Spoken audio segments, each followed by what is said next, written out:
Hello दोस्तों, स्वागत है आप सभी के आपके अपने चैनल पवन स्मार्ट स्टडी पर। तो आज की इस वीडियो में लेकर आए हैं दोस्तों क्लास 7 का गणित का दोस्तों, जो कि आज 18 मार्च का एग्ज़ाम होने वाला दोस्तों। तो उसी के दोस्तों आंसर की लेकर आ गए हैं। चलिए तो बिना किसी देर किए हुए आज की इस वीडियो को स्टार्ट करते हैं। उससे पहले दोस्तों, अगर आपको वीडियो पसंद लगेगी तो वीडियो को लाइक कर दीजिएगा और चैनल पर नए होंगे चैनल को भी सब्सक्राइब कर लीजिएगा। चलिए शुरू करते हैं दोस्तों बिना किसी देर किए हुए आज की इस वीडियो को। देख लीजिए दोस्तों, जो कि आपका जो है ना फर्स्ट नंबर का है, क्या है कि साधारण ब्याज का सूत्र होता है। तो साधारण ब्याज का सूत्र क्या होता है दोस्तों? तो मूलधन गुना समय गुना दर बटा 100, जो कि ऑप्शन नंबर ए है दोस्तों। ठीक है, इसको ऐसे भी लिख सकता है PRT बटा में 100 दोस्तों। ठीक है, तो आपका ऑप्शन नंबर ए हो जाएगा, आप इसे याद कर लीजिएगा। चलिए आगे देख लीजिए दोस्तों, सेकेंड आपका है दोस्तों कि निम्नलिखित में कौन द्विपद बीजीय व्यंजक है। जैसे कि पिछले वीडियो में आपको बता दिए हैं दोस्तों, द्विपद बीजीय व्यंजक जिसमें दो का पद होगा। तो देख लीजिए इसमें कौन है दोस्तों, ये एक पदी हो गया, ये त्रिपदी हो गया, ये एक पदी हो गया, ये द्विपदी ऑप्शन नंबर बी हो जाएगा दोस्तों। ठीक है, चलिए आगे देख लीजिए थर्ड है कि निम्नलिखित में कौन एक समीकरण है। समीकरण पूछ रहा है दोस्तों। देख लीजिए यहाँ पर लेस देन और ग्रेटर देन का चिन्ह लगेगा तो समीकरण नहीं होता है, तो ऑप्शन नंबर ए गलती हो जाएगा। बी देख लीजिए बराबर का चिन्ह है, इसमें भी वैसा ही है, इसमें भी वैसा है कि ये भी गलत है, ये भी गलत। अगर बराबर का चिन्ह लग जाएगा तो समीकरण कहलाता है, तो ऑप्शन नंबर बी हो जाएगा दोस्तों। ठीक है, चलिए आगे देख लीजिए। 4 नंबर है कि 40 डिग्री का पूरा कोण। तो पूरा कोण क्या होता है? 90 डिग्री दोस्तों, है ना। 90 में से आपको 40 घटा देना होगा, कितना होगा? 50 डिग्री दोस्तों। ठीक है, यानी कि दोस्तों ऑप्शन नंबर बी, अगर पूरा कोण ज्ञात करने के लिए कहेगा तो 90 डिग्री में से आपको घटा देना है जितना दिया है। ठीक है, चलिए आगे देख लीजिए। क्वेश्चन नंबर 5 है दोस्तों कि निम्नलिखित में एक त्रिआयामिक आकृति दोस्तों, यानी कि 3D आकृति पूछ रहा है। ठीक है, तो इसमें कौन है दोस्तों? घन है, वर्ग है, आयत है, वृत्त है। देखिए दोस्तों, वृत्त जो है 2D है, आयत भी जो है 2D है, वर्ग भी 2D है, लेकिन घन जो है ना 3D है। तो ऑप्शन नंबर ए हो जाएगा दोस्तों। ठीक है, चलिए आगे देख लीजिए। क्वेश्चन नंबर 6 है कि मिलान कर रहे हैं। देखिए दोस्तों, मिलान करने वाला क्वेश्चन आएगा, तो इसे भी आप लोग ध्यान दीजिएगा। देखिए दोस्तों, वृत्त की परिधि जो है ना 2πr हो जाएगा, और 2D आकृति वर्ग में चला जाएगा। 3D आकृति घनाभ है, ठीक है, लेकिन 2D आकृति घनाभ में मिला दिए थे। ठीक है, लेकिन घेरा वर्ग होगा दोस्तों। ठीक है, ध्यान रखेंगे। और 30 डिग्री का संपूरक कोण 150 डिग्री। ठीक है दोस्तों, इसे आप लोग लिख लीजिएगा। ठीक है, याद कर लीजिएगा। चलिए आगे देख लीजिए। क्वेश्चन नंबर 7 है कि सही कथन के आगे सही एवं गलत कथन के आगे गलत लिखिए दोस्तों। तो आपको जहाँ जो गलत लग रहा है उसको फॉल्स लिखना है, और जो सही है ट्रू लिखना है। तो ए नंबर देख लीजिए, समबाहु त्रिभुज का प्रत्येक कोण जो है अलग अलग माप की होती है, तो गलत बात है, फॉल्स हो जाएगा दोस्तों। समकोण त्रिभुज का प्रत्येक कोण 90 डिग्री का होता है, तो समकोण त्रिभुज का जो प्रत्येक कोण 90 डिग्री का नहीं होता है दोस्तों, तो ये भी फॉल्स हो जाएगा। ठीक है, अब त्रिभुज के अंतर कोणों का योग 180 डिग्री होता है तो टी हो जाएगा। गोला एक द्विआयामी आकृति है, तो गोला कैसा आकृति है, इसका आंसर आप लोग बताएंगे। और घनाभ में 8 फलक होते हैं, घनाभ में कितने फलक होते हैं? ये फॉल्स हो जाएगा दोस्तों।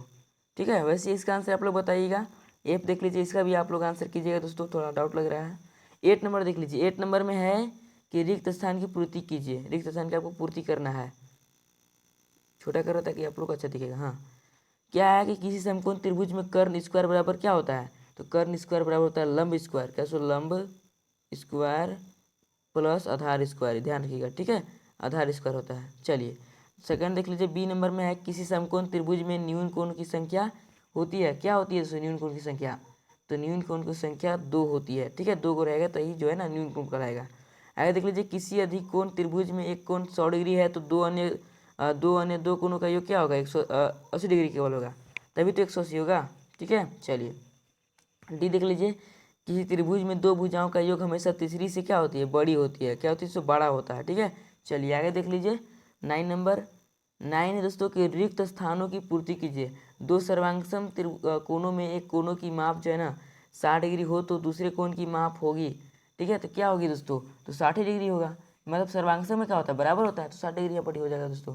ठीक है, आगे देख लीजिए क्या है, दो रेखांकन सर्वांगसम होते हैं यदि दोनों बराबर लंबाई के होगा, तो बराबर यहाँ पट्टी आपको लिख देना है दोस्तों। ठीक है, चलिए आगे देख लीजिए। 10 है कि त्रिभुज के सर्वांग समता के लिए निम्नलिखित प्रतिबंधों के पूर्ण रूप लिखे। तो एस से एस मतलब साइड एंगल साइड, यानी कि दोस्तों भुजा कोण भुजा लिख देना है। भुजा थोड़ा जगह नहीं, इसलिए दोस्तों आपको इधर लिख देना है भुजा कोण भुजा लिख लीजिएगा। ठीक है, चलिए आगे चलते हैं। अब आर एच एस है तो इसको क्या लिखिएगा? राइट एंगल हिपोटियस साइड, यानी दोस्तों क्या हो जाएगा? समकोण कर्ण भुजा। समकोण समकोण कर्ण भुजा, समकोण कर्ण भुजा हो जाएगा यहाँ पर डी। ठीक है, इस तरह से आपको लिख देना है। आगे देख लीजिए 11 नंबर 11 है दोस्तों कि एक थैले में 6 कार्ड हैं, तो जिसमें 6 तक की संख्या अंकित है। तो देख लीजिए ए में क्या है, संख्या 4 वाले कार्ड के निकलने की प्रायिकता क्या होगी। प्रायिकता पूछा है दोस्तों, टोटल कितना है, 6 है। अब 4 है तो 4 एक ही तो है ना, तो 1/6 हो जाएगा इसका राइट आंसर, 1/6 हो जाएगा दोस्तों। अगर प्रायिकता निकलेगी ना तो आपको क्या करना होगा, पी इस तरह से प्रायिकता निकाल देता है दोस्तों। ठीक है, आगे देख लीजिए क्या है बी नंबर में। बी में एक संख्या 7 वाले कार्ड के निकालने की प्रायिकता क्या होगा। तो संख्या 7 निकालने वाला, संख्या 7 तो है ही नहीं, 6 तक ना है, तो 0 हो जाएगा दोस्तों। यानी कि पी बराबर क्या हो जाएगा, 0 हो जाएगा पटी आंसर। ठीक है, बी का 0। आगे देख लीजिए क्या है 12 नंबर दोस्तों। बताएं कि निम्नलिखित आकृतियों में सममिति के कितने अक्ष होंगे। सममिति के अक्ष बोल रहे हैं। ठीक है, देख लीजिए में क्या है, एक समबाहु त्रिभुज कितना होगा दोस्तों, एक समबाहु त्रिभुज का, तो इसका 3 हो जाएगा, इसका 3 हो जाएगा। अब एक समद्विबाहु त्रिभुज का क्या हो जाएगा दोस्तों, 1 हो जाएगा। और वर्ग का क्या हो जाएगा, वर्ग का 4 हो जाएगा दोस्तों। और आयत का क्या हो जाएगा, आयत का 2 हो जाएगा, ध्यान रखिएगा। ठीक है, चलिए आगे देख लीजिए 13 नंबर। 13 है कि दी गई आकृतियों में बाह्य कोण x का मान होगा। तो बाह्य कोण देखिए दोनों को मिला के जो है ना बाहरी कोण अकेले होता है, यानी कि 50 + 20 बराबर कितना हो जाएगा, 70, यानी कि x का मान 70 हो जाएगा दोस्तों। ठीक है, x का मान 70 हो जाएगा। चलिए आगे देख लीजिए बी नंबर में क्या है कि 45 डिग्री और 90 डिग्री दिया है दोस्तों। ठीक है, तो इसका आंसर आप लोग बताइए दोस्तों, इसका आंसर क्या होगा। जैसे कि उस तरह से बनाया ना उस तरह से भी बनेगा। इसका आंसर आप लोग फटाफट से बताइए क्या आंसर होने वाला है कमेंट में। 14 देख लीजिए, जैसे कि दोस्तों ये आपका प्रीमियर चल रहा है। प्रीमियर एक तरह से लाइव ही होता है, लेकिन प्रीमियर लाइव, इसमें आप लोग को जवाब नहीं देने पाएंगे आप लोग, लेकिन आंसर करेंगे दोस्तों। 14 देख लीजिए क्या, निम्नलिखित समीकरणों को हल करें। तो x - z बराबर 7 है, तो x बराबर 7 + z हो जाएगा दोस्तों। ठीक है, x बराबर 7 + z हो जाएगा पहला का। अब सेकंड क्या है, y + 3 बराबर 5 है, तो y बराबर 5 - 3 यानी कि y के मान 2 हो जाएगा, है ना। इस तरह से आपको बना देना है। 15 देख लीजिए, नीचे दी हुई सारणी को पूरा कीजिए। त्रिविमीय वस्तु का नाम है, अभी फलकों की संख्या, और इसमें आपको शीर्षों की संख्या ज्ञात करना है। तो देखिए घन में कितना फलक होता है, 6 फलक होता है ना, और घनाभ में भी 6 फलक होता है दोस्तों। ठीक है, और घन में 6 फलक और घनाभ में भी 6 फलक, और बेलन में 2 और गोला में 0। ठीक है, ये ध्यान रखिएगा। अब शीर्ष पूछ दिया, शीर्ष कितना होता है, शीर्ष देख लीजिए इसमें 8 होता है, इसमें भी 8 होता है दोस्तों। यानी कि दोस्तों 8 शीर्ष जिसे घन हम बनाते हैं, थोड़ा सा देख लेते हैं दोस्तों। ये घन हो गया आपका, घन अच्छा से नहीं बना है लेकिन आप लोग बना लीजिएगा। एक हो यहाँ पर शीर्ष, 2 3 4 5 6 7 8, यानी कि दोस्तों 8 शीर्ष होता है। तो घन और घनाभ एक जैसा रहता है, तो इसमें 8 और 8 रहता है दोस्तों। ठीक है, 8 8 हो गया, और इसमें 2 रहेगा, इसमें 0 रहेगा। 2 किस में रहेगा, बेलन में दोस्तों, 2 बेलन में रहेगा, गोला में 0 ही रहेगा। ठीक है, चलिए 16 देख लीजिए दोस्तों। 16 है कि आंकड़ों इतना का जो है ना परिसर ज्ञात करना है। तो परिसर बराबर क्या होता है, अधिकतम मान माइनस न्यूनतम मान। लिख लीजिएगा पहले, तो अधिकतम कितना है, 5 है, और कम 0, तो ये इसका राइट आंसर 5 हो जाएगा दोस्तों। ये आपका 4 नंबर का है। लेकिन हाँ, बी भी आपको ज्ञात करना होगा। बी है कि अंगगणितीय माध्य ज्ञात कीजिए। तो माध्य ज्ञात करना है आपको, तो माध्य बराबर क्या होता है, तो प्रेक्षणों की कुल योग बटा में कुल संख्या। तो कितना टोटल है, ये सभी को जोड़ दीजिए। क्या दोस्तों, ये सभी को जोड़ दीजिए आपस में, ये सभी को जोड़िएगा ना, तो और बटा में आपको संख्या लिख देना। तो कितना टोटल संख्या है, 10 है। अगर इसको आप जोड़ते हैं तो 30 होता है, 30/10 यानी 10 × 30 दोस्तों, यानी 3 आंसर आएगा। कितना आंसर आएगा, 3 आएगा। ठीक है, आप लोग जोड़ लीजिएगा। आगे देख लीजिए 17 नंबर क्या है, यदि किसी वृत्त की त्रिज्या 7 सेंटीमीटर है तो उसकी परिधि एवं क्षेत्रफल ज्ञात कीजिए। तो वृत्त की परिधि क्या होता है, तो वृत्त की परिधि 2πr होता है। तो 2π के मान 22/7, आर दिया हुआ है दोस्तों, आर कितना है, 7 है। 7 से 7 काटिए, 44 हो जाएगा। कितना होगा, 44 हो जाएगा दोस्तों। 44 क्या होगा, परिधि हो जाएगा दोस्तों। अब क्षेत्रफल पूछा, क्षेत्रफल क्या होता है, πr² होता है। तो पाई के मान 22/7, आर कितना है, तो 7 है, 7 का स्क्वायर, 7 से काट दीजिए स्क्वायर दोस्तों, 22 है तो 154। ठीक है, इतना आप लोग गुना भागा करने आता होगा। तो इस तरह से दोस्तों परिधि कितना हो गया, अगर आप परिधि अभी निकालें 2πr तो कितना हुआ दोस्तों, 44 हुआ, और 154 हुआ दोस्तों ना। इसे आप लोग देख लीजिएगा। ठीक है, चलिए आगे देख लीजिए दोस्तों।